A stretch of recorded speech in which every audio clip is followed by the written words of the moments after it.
మా చిన్నతనం నుంచి కూడా అనగా 1977 నుంచి చిన్న వినాయకుడితో ప్రారంభించి దాన్ని చిన్నతనంలో మేము పెట్టాము.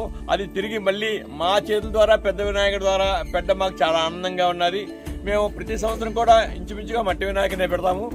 మేము జరిపే ప్రోగ్రామ్స్ ఒక 9 రోజుల్లోని ఒక రోజు గణపతి ఇష్ట ఉంటుంది, అలాగే గణపతి హోమం అన్నమాట.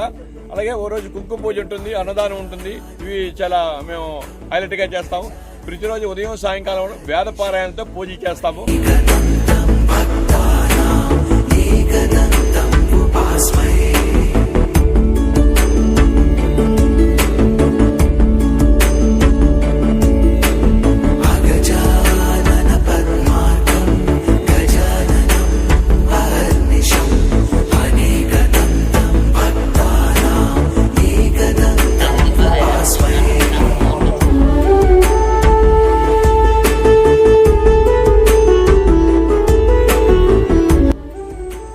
ఇది బ్రాహ్మణ వీధిలో ఉన్న వినాయకుడు. కొత్త వలసలో 1977 నుంచి ఇక్కడ వినాయకుడిని నిలపడం జరుగుతున్నది. అయితే ఈ స్థల పురాణం దీనికి ఒక ప్రత్యేకత ఉంది. ఇదే ప్లేసులో మా తాత ముత్తాతలు వేదం నేర్చుకునేవారు.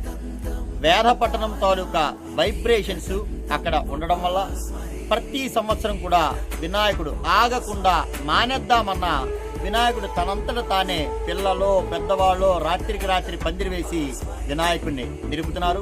కరోనా టైంలో కూడా ఆ వినాయకుడు వచ్చి కూర్చున్నాడంటే అంత అతిశయోక్తి కాదు. ఈ వినాయకుడిని కోరిన కోరికలు తీర్చే కొలువు బంగారము. మా వినాయకుడు ప్రత్యేకత ఏంటంటే ఎక్కడా కూడా ఎవ్వరు కోరిన కోరికలు వచ్చే సంవత్సరానికి రిజల్ట్ చూపెడతాడు. అంత మహిమగల వినాయకుడు శ్రీ వరసిద్ధి వినాయకుడు.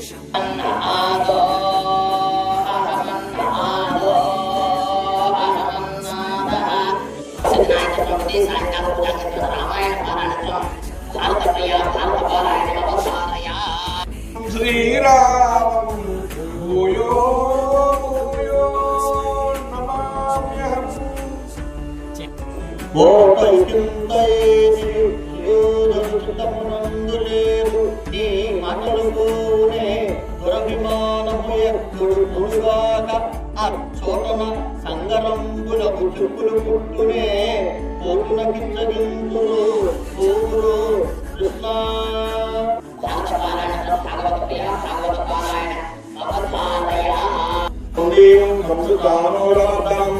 దేవకీ పరమానందం కృష్ణం వందే గురుం. పాట